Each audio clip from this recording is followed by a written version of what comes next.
Hey, English 12 students, this is your first assignment for this year, and it should be the easiest 5 points that you ever earn.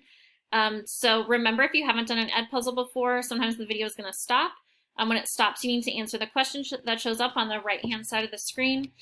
This is my right. I have no clue if this is, anyway, whichever the right-hand side of the screen is for you, you need to complete the entire video and the questions to get full credit for this assignment. The syllabus is posted in the Files tab in our Teams page. It's in the Welcome section of the class notebook, and it's in the File section of Plus Portals, so you can find it in any of those places and print a copy if you want a printable copy. And then remember, the last step to finish up is that you and a parent or guardian is signing the syllabus signature page in your class notebook to show that you read the entire syllabus. Will I know if it was actually your parent or guardian who signed it? No, but on the off chance that something comes up with like one of the policies in the syllabus, and your parent or guardian emails me and says, I was unaware this was a policy, I will show them the signature that you told me was their signature. So better that it's actually their signature. Okay, so real quick, this is English 12. My name is Miss Rice. It is going to be a strange and unusual year for us. I will do my best to be flexible and patient and understanding, and I ask the same of you, and we'll get through it together.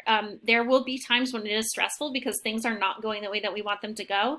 It's probably going to be more on my end than on your end at the beginning of the year, but I'll do my best to keep a positive attitude and know that I'm going to show you as much grace as possible, and I just appreciate if you can do the same for me. When we go back on campus in the classroom, a lot of these policies will change. So I'll probably give you an entirely new syllabus at that point, but I'll make sure to always make sure that I will always make sure to communicate my expectations to you. Smiley face. Okay, so we're reading The Alchemist, Frankenstein, A Raisin in the Sun, Fences, Woman Warrior, American Martinis, and then a big research project this year. It's going to be an excellent year full of texts. I love every single one of these. Frankenstein is probably one of my favorite books of all time, so I'm especially excited for that. You do need to have each required text with you on the day that we begin the unit. I will give you multiple reminders. I will bombard you with the link to purchase it on Amazon if you haven't purchased it yet, and you'll take a selfie to prove to me that you actually have the book with you. You will be required to annotate some of the books to continue practicing our annotation skills. And then others, I'll leave up to your discretion if you choose to annotate or not, but you know that I personally think it would be a good idea to annotate every single book.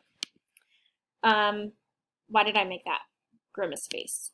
Oh, yeah. Okay, I know this is covered by the video, but okay. I misspell the name Paulo Coelho, the author of The Alchemist, probably 75% of the time, and I'm only 75% that it's sure above on this page. I've been misspelling it for the past 2 years, so all of my handouts and resources misspell it. If you ever notice that I misspelled it, just to help me go back and correct everything from the past couple of years, if you ever point out to me that I misspelled it, I will legitimately give you extra credit for it because I tried going through all of my files to correct it and I know that I've missed some. So just be on the lookout. What I usually do is spell it with an O instead of a U and the name Paulo, and then I put the H before the L and the last name Coelho. So again, if you keep a lookout and you let me know, hey, Miss Rice, you did misspell it on this page, I will happily give you extra credit for pointing that out, bringing it to my attention. Okay, this is not new. You know this. You've known this since 9th grade or even 6th grade, but you are signing an academic integrity contract this year. I expect that all the work that you're doing is your original work.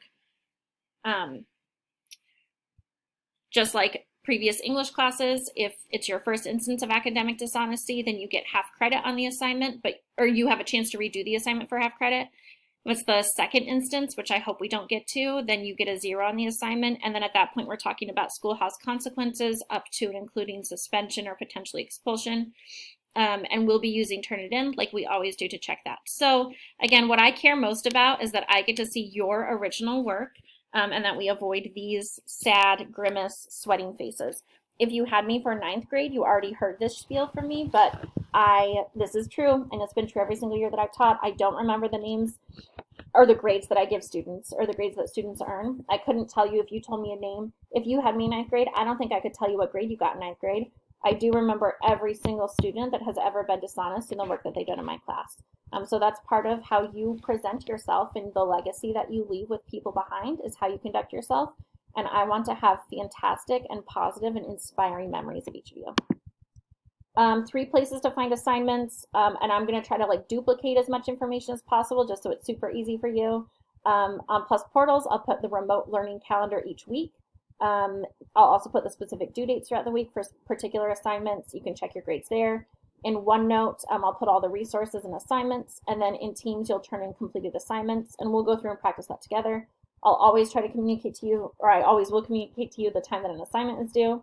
Typically, it'll be either before the next class meeting or at 9 p.m. if it's more of like a day of activity. And then just, remember that we're going to have tech issues and tech challenges, and I expect that to happen. So when it does happen, I'm less stressed. Just do the best that you can to communicate with me. I'll do the best that I can to communicate with you. Please don't ever worry that your grade in this class is going to be negatively impacted by technology issues that are outside of your control. Oh, I put arrows there. Okay. And a smiley face. Okay. This is a new policy. If you had me in 9th grade, this was a very different policy. But in the spirit of recognizing that the school this year does not look like it did last year, it used to be that if you turned in a late assignment, you got 50% credit. This is what I'll do this year. I will accept late work for up to full credit if you communicate with me about it before it's due. That could look like emailing me 2 days in advance and saying, I know that I have a really busy week coming up. I have work. I have practice. I'm going to try to get it done, but I might not. And instead, I'll get it to you by next Friday. It might be right before class starts and you're checking the calendar and you realize, oh, shoot, I forgot to do that little assignment.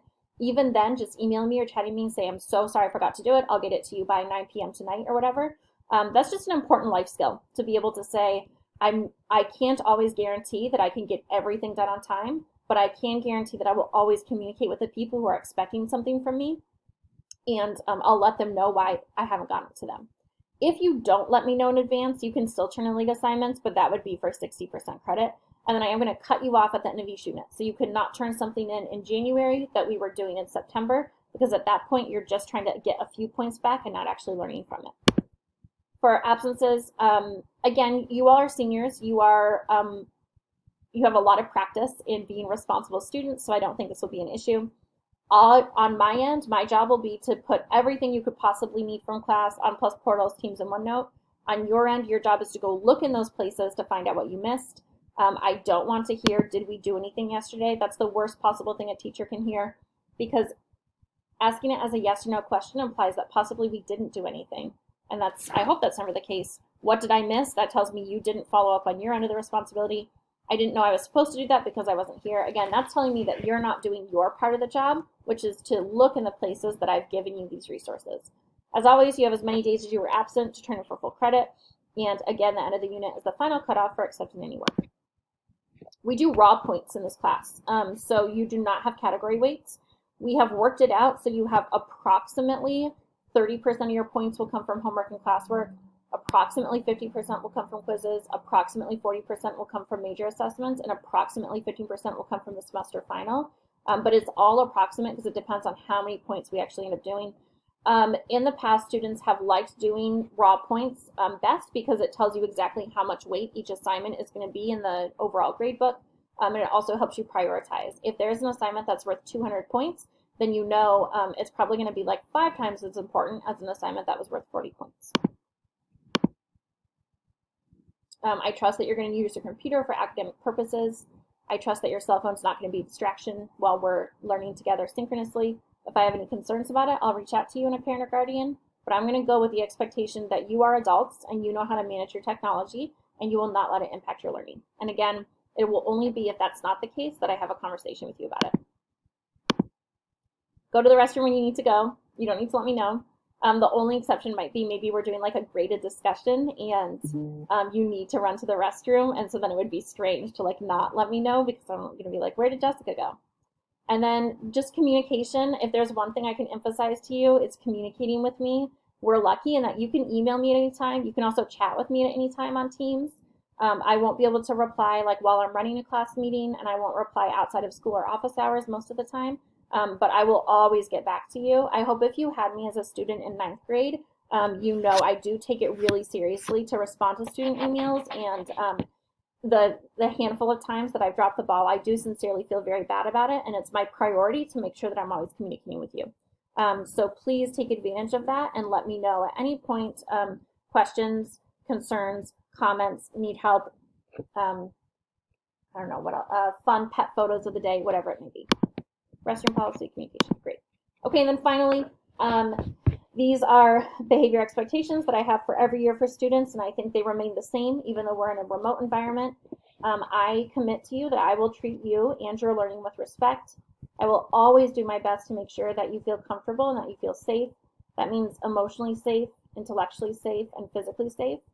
I'll communicate with you and your parents and guardians about your progress in this class. I'll reply to your communication, and I will give 100% of my effort to be the best possible teacher that I can be for you so that you can learn and grow as much as you can this year in your last year of high school. What I need from you is that you, as always, follow all rules in our handbook and code of conduct, that you show respect for yourself, your classmates, and for me, that you communicate with me often. So the more that I know, the more I can help you. And finally, you give your 100% effort to learn and grow for yourself. Don't do it for me. Don't do it for your parents. Do it for yourself, because you recognize that you're special and valuable and important, and you deserve to have an excellent senior year. Okay, and then final reminders. Make sure you sign the syllabus signature page. Doing this video and the syllabus signatures, do it Wednesday at 9 p.m. for 4th period or Thursday at 9 p.m. for 7th period, and then we'll practice turning in the assignment on Teams on Thursday and Friday. And that's it. Enjoy the rest of your first day of high school English.